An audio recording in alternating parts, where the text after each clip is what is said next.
Oh my goodness. How many are ready to storm the heavens again? I feel it in the Holy Ghost. Oh my God. Anybody love Jesus today? Hallelujah. And we love this wonderful Reawaken tour. I am so excited for this next speaker because she is such a fireball. And when you see her, she is teaching America and even internationally how to fight back against this corrupt legal system. She's a warrior. She's a fighter. She does human rights. She's a human rights attorney and a defender of freedom who successfully fought back against the mask mandates and the digital passports in Orange County. Let's give it up for Leigh Dundas! Thank you, Mr. Hood.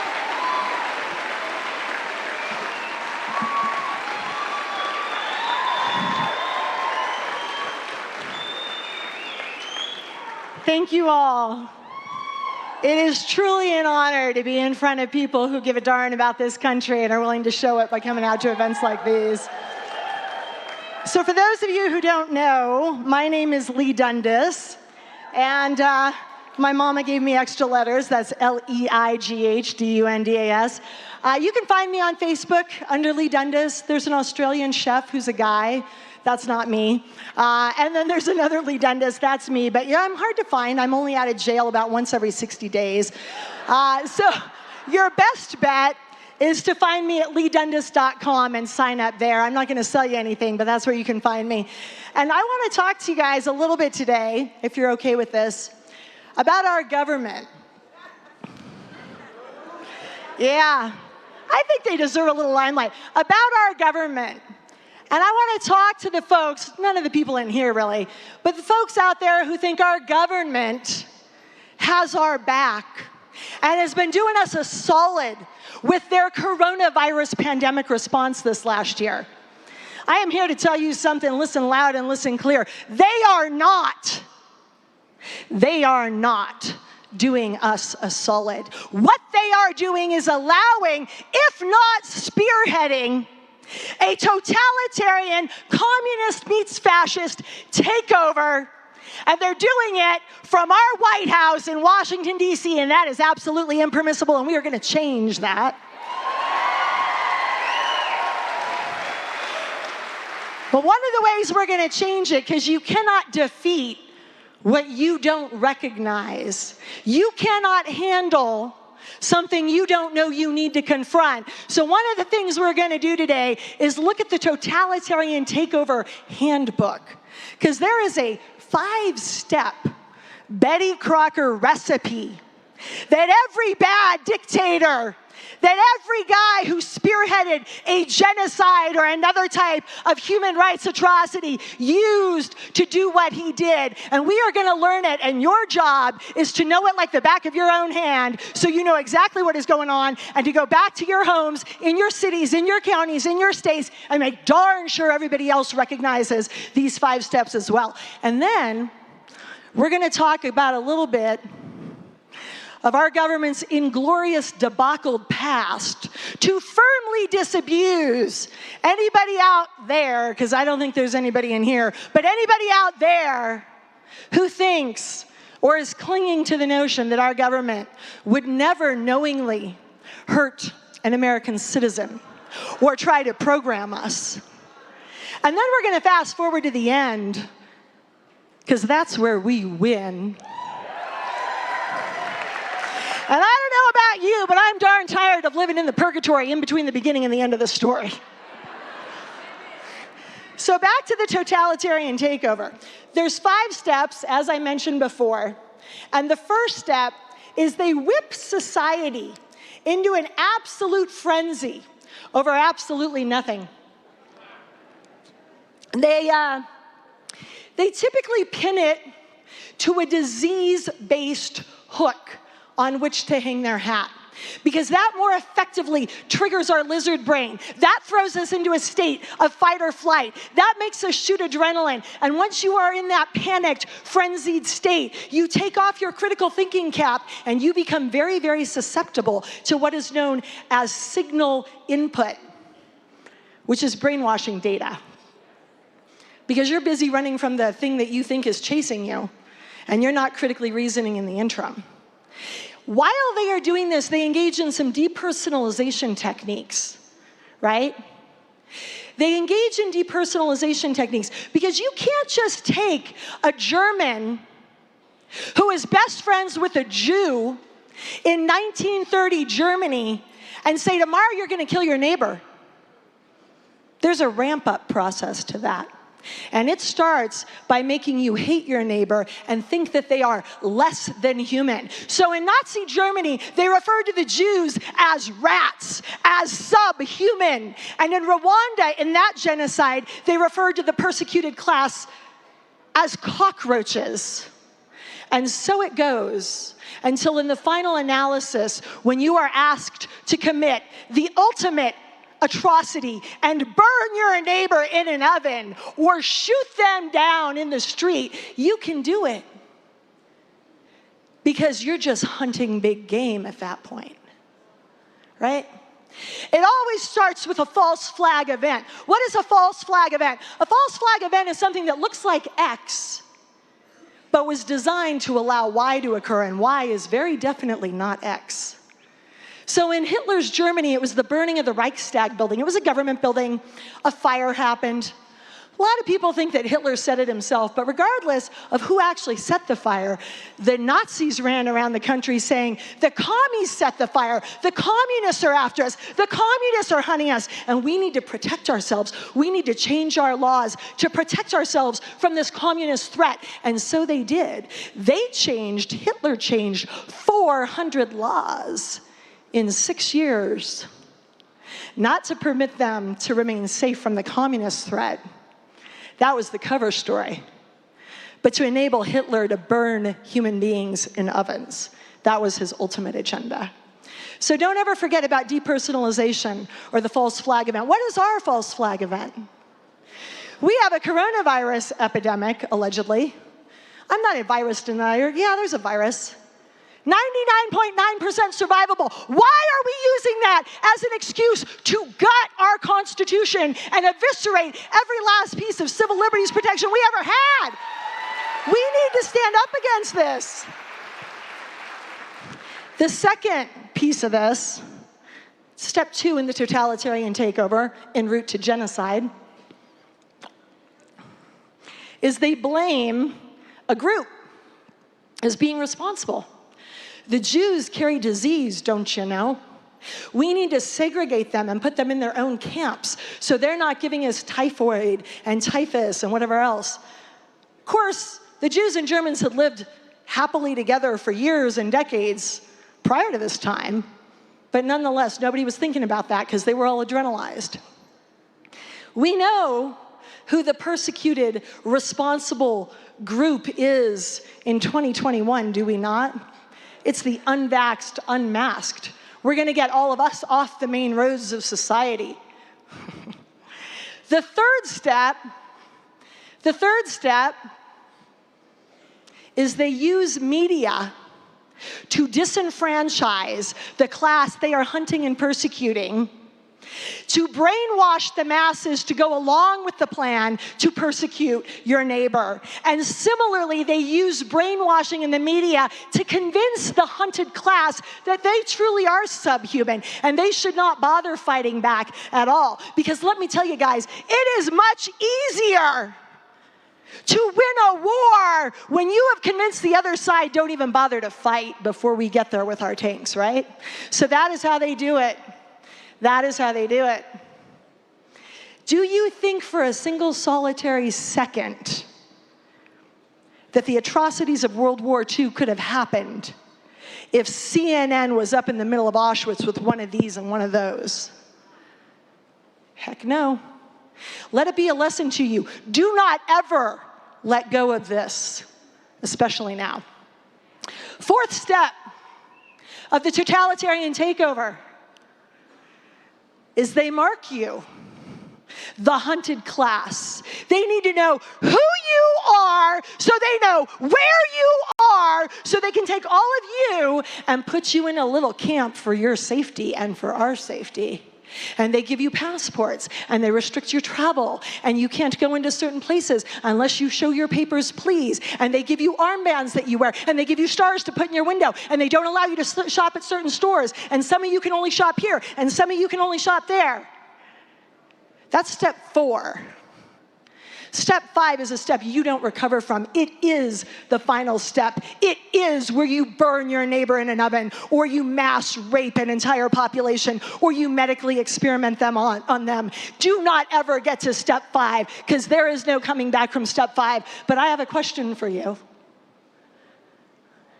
I want you to honestly cull through your memory banks and let me know in the last 18 months exactly how many steps we have gone through in just 18 months. We're at 4, other countries are already at 5. That's right. So I want to focus on step 3 a little bit. Step 3, the media.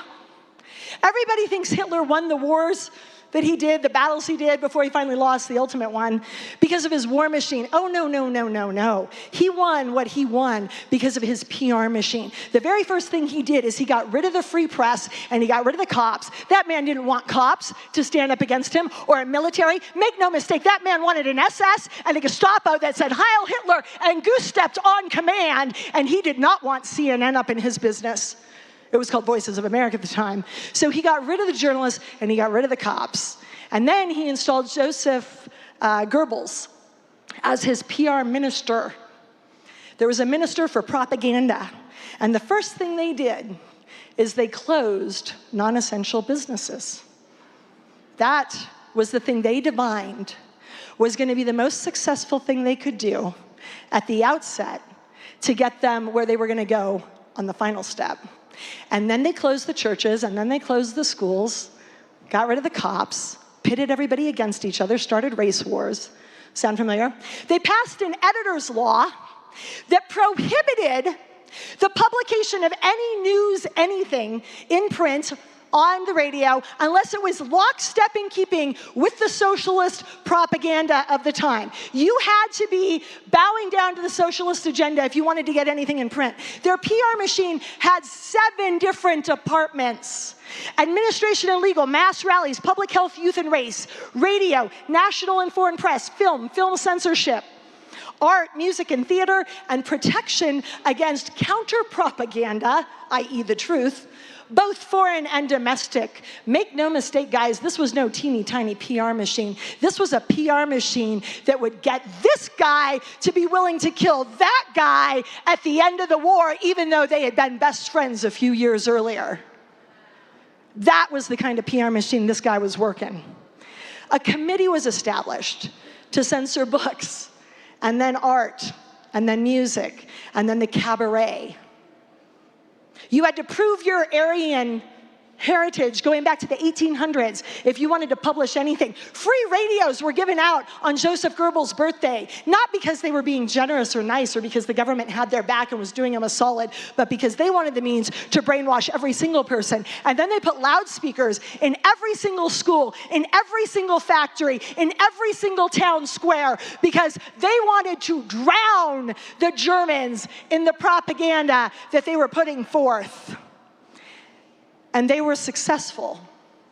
At the end of the war, Hitler's Minister for War stated, and I quote, "The regime made the complete use of all technical means for domination of its own country. Through technical devices like radio and loudspeaker, 80 million people, 80 million people were deprived of independent thought. They put you to death if you spoke the truth. They put you to death if you listened to the truth. And in that manner, by the end of the war, they could take a microphone like this on open airwaves and talk brazenly and overtly about their fact and their plan to execute the Jews and the manner in which they were going to do it, and get zero pushback. So now I want to talk to you. Whew.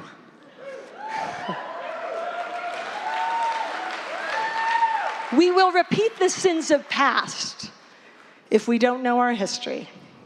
Now I want to talk to you about what we've been doing since 1940 Germany in our country. In the beginning of the Cold War, with reference to censorship, the US government decided it wanted to influence mass public opinion through mass media.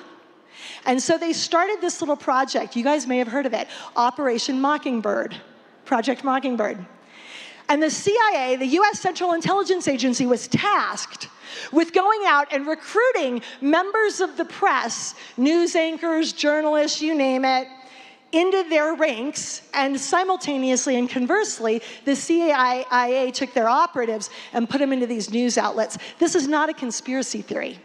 After about 20 years of this, Congress got wind of this nefarious little program, along with some other nefarious programs, and they convened evidentiary hearings known as the Church Committee in the late 1970s. And that committee found that the CIA indeed cultivated relationships, including the press, and without identifying any individuals by name, the Church Committee stated it found 50 journalists who had official but secret relationships with the CIA. Rolling Stone came out a month later and said, "Nice try, guys." It was closer to 400. 400, including Arthur Hayes, Stuart Alsop, and Time Magazine, which were anybody who was everybody back in those days. Declassified documents confirmed this program existed, although they never confirmed the name. And in that manner, they never had to confirm that they had done away with the program by that name. The closest we get is George Bush I, during his time at the CIA, saying, hey, we're not going to pay, the CIA is not going to pay journalists anymore. We're going to stop doing that little thing. But he went on to say that the CIA welcomed the voluntary unpaid cooperation of journalists, and thus many relationships were permitted to remain intact. So a lot of people, including yours truly, think that maybe Operation Mockingbird was never actually officially disbanded at all. Maybe our narratives through the media are being a little bit pulled by puppet strings. But I gotta tell you, it doesn't matter what I think. No one person is going to win the war we're in today. Not me, not any generals, not any presidents, not any politicians, not any doctors, not any great lawyers. This war is going to be won by you. You need to know the history. You need to own the data. So we're going to do a little show and tell, kindergarten style, and we're going to watch a 1-minute clip, and then you're going to let me know your thoughts. Can you guys roll the video, Devin? Hi, I'm Fox San Antonio's Jessica Headley. And I'm Ryan Wolf. Our greatest responsibility is to serve our Treasure Valley communities, the El Paso, Las Cruces communities, Eastern Iowa communities, Mid-Michigan communities. We are extremely proud of the quality, balanced journalism that CBS 4 News produces. But we are concerned about irresponsible, one-sided news stories plaguing our country. The sharing of biased and false news has become all too common on social media.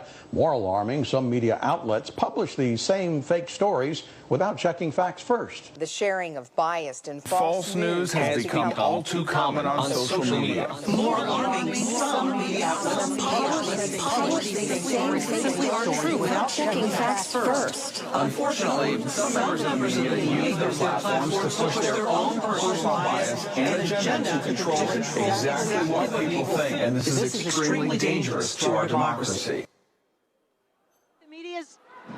Think the media is being controlled? Think it's a little dangerous to the democracy? Oh, the irony, right? So just to be clear, the Holocaust was never the result of Hitler. We're all tempted to demonize that man, and he's no angel, don't get me wrong. The Holocaust was the result of mass media, censorship, and people who were overly obedient, and I want to talk to you for a second about obedience. In 1961, a university professor at Yale decided he was going to figure out if the Holocaust was the result of a one-off unicorn episode in our history and it was never going to recur again, or if maybe, just maybe, the Holocaust was the result of something inside of us that made us predisposed to being overly obedient to authority. And so he created a study where he invited everybody out there, doctors, lawyers, homemakers, retired folk, janitors. He invited them in to take part in a memory experiment. And once these guys came in, they were paired up. And you and I would be paired up as twins, and we were asked to memorize arbitrary pairs of words. So when I said purple, my buddy was supposed to say zebra. And then we were separated, and we were put into separate rooms where we could not see each other, but we could hear each other through an intercom. And I would say zebra, and he was supposed to say purple, or whatever the right answer was. And when he said Kalamazoo, I was supposed to negatively reinforce his wrong answer by flipping a switch that gave him a dose of electricity because he had been wired with electrodes. And I was to shock my neighbor to make him perform better and not get any more wrong answers. And my switchboard went from about a 9-volt switch, not fatal, we've all licked a 9-volt battery, right? Maybe I'm the only one, okay? You kind of go, that tastes bad. I shouldn't do that again when you're 8 years old. 9 volts all the way up to 450 volts. And for those of you who suck at math and science like I do, 450 volts is a fatal dose of electricity. That is an electric chair dose of electricity. Unbeknownst to me, nobody was actually being shocked in the other room. I was hearing pre-recorded wrong and right answers from my neighbor, including sounds of pain as I flipped higher and higher switches. So in the beginning, it was, ugh, that hurt. And then as I got into the higher voltages, it was abject screaming, hey man, you gotta stop it, you gotta stop it. I had a heart attack last year, my heart's already skipping beats, you keep doing this, you're gonna kill me. Which would create no small amount of dissonance and upset cognitively at my end. And the person in my shoes would turn to the guy in a position of authority in charge of the memory experiment and say, hey man, I'm not okay continuing to shock my neighbor in there. I think I'm gonna kill him if I keep this up. And for his part, the position of authority man, the doctor in the white lab coat with Dr. So-and-so on his lapel, was not supposed to hold a gun to my head and say, you gotta finish the experiment. He didn't lock the door and say I couldn't leave. He was just supposed to say a couple words. Go ahead and continue. Please continue. And the question was, what % of Americans would nuke their neighbor to death over a wrong answer on a memory quiz because somebody in a position of authority said they had to? And when Stanley Milgram shopped this idea around the college to all of his fellow professors, they told him in a nutshell, dude, you're high. Nobody's gonna kill their neighbor because you told them they had to. And when he actually ran the study, what he realized is 2 out of 3 normal, law-abiding, Christian, God-fearing men and women who didn't have so much as a speeding ticket would kill their neighbor because somebody said they had to. We are hardwired to be obedient. Being obedient in a free America, in a first world country, is a sign, it's like a badge that says, I grew up in a free constitutional republic, and I can rely on my 3 branches of government to have my back and do right by me. Make no mistake, when you are living in a communist country, when you are living in a totalitarian takeover, when you are living in the middle of hell, when you are obedient to bad authority, you die. You die. I'm gonna say it one more time, and you're gonna say it back. When you are obedient, you what? Die. Don't ever forget. Don't ever forget. Teach your children well. So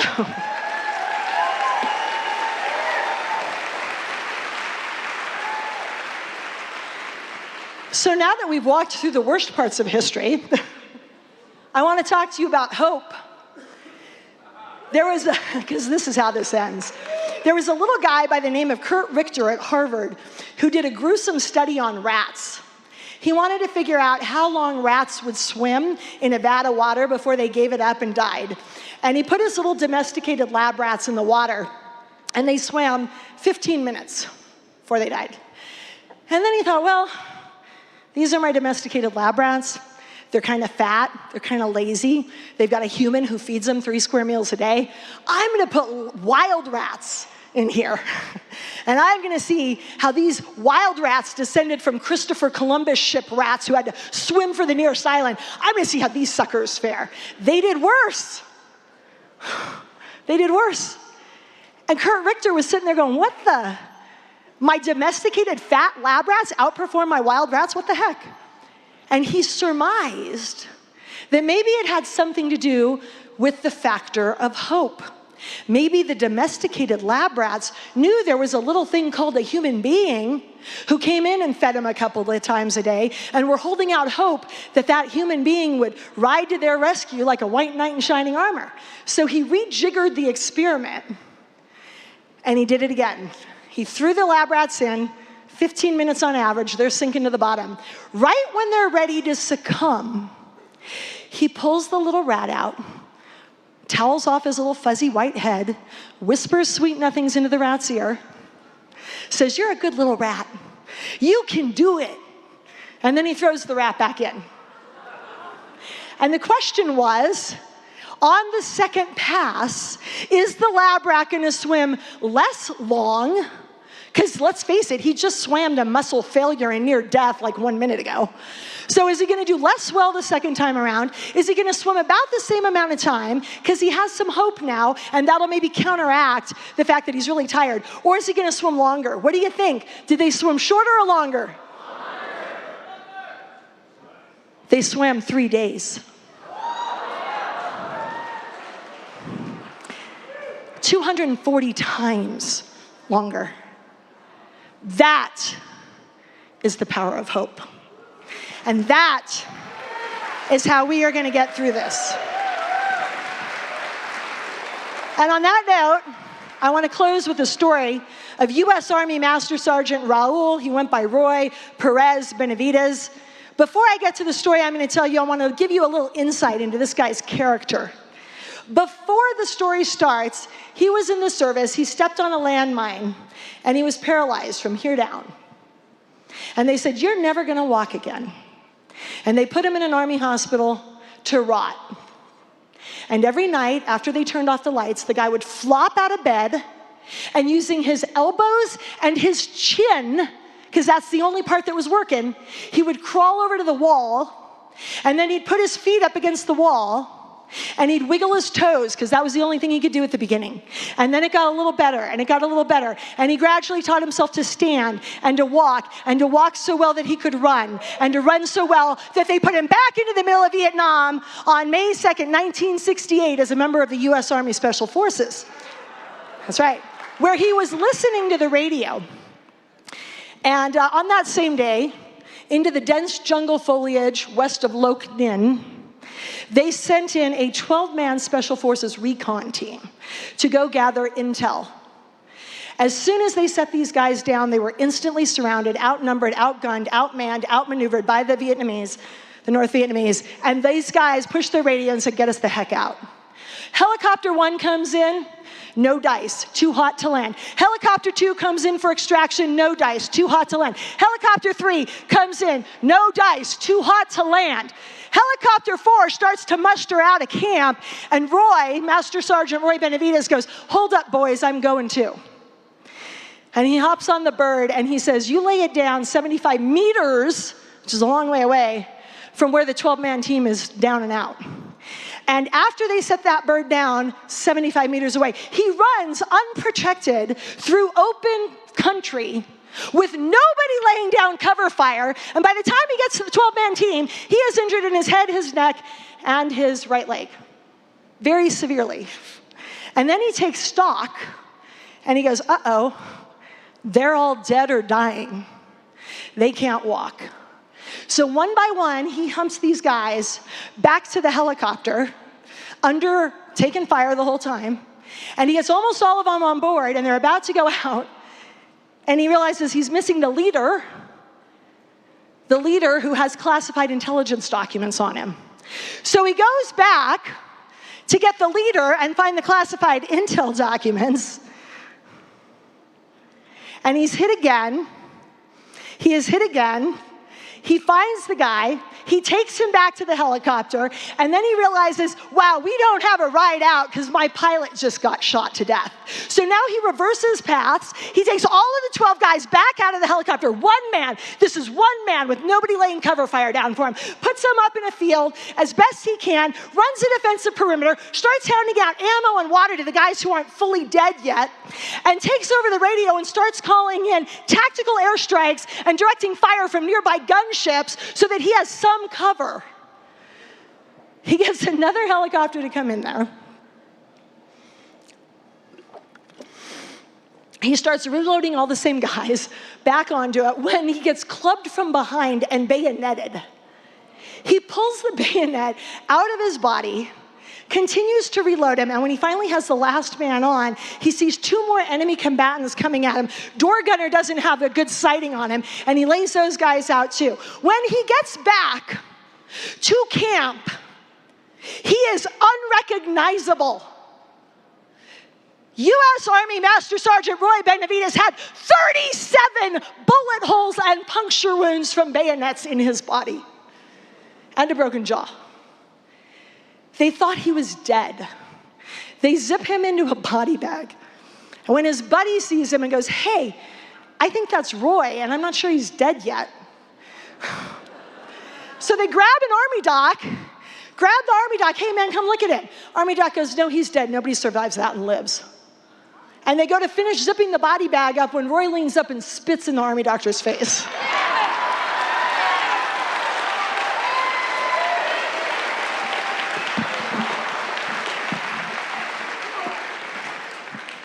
He ended up getting the Medal of Honor from Ronald Reagan in 1981.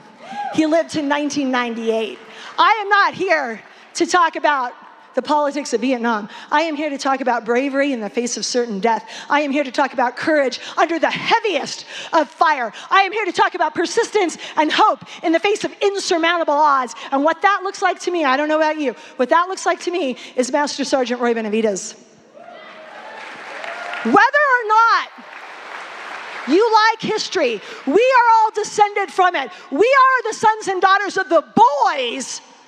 Make no mistake, they were boys when they walked into the jungles of Vietnam and walked out with 37 bullet holes to their name because they weren't going to leave a man down behind. We are their sons and daughters. We are the sons and daughters of men who walked onto the beaches of Normandy and never walked again. And we are definitely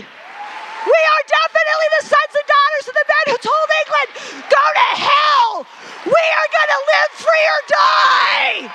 And today is the day we say that again. We will defend our country against all enemies, foreign and domestic, because this is our land. And we will never sell her out. God bless you. All of you. God bless the men in uniform, the men in blue. And God bless this country. Thank you.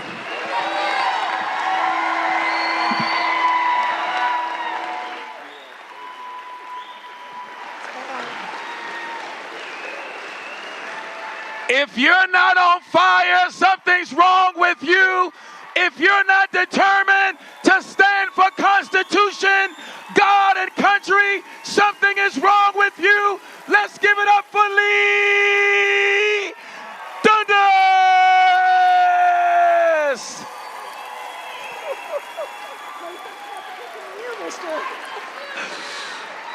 Her sweat is anointed. Oh my God.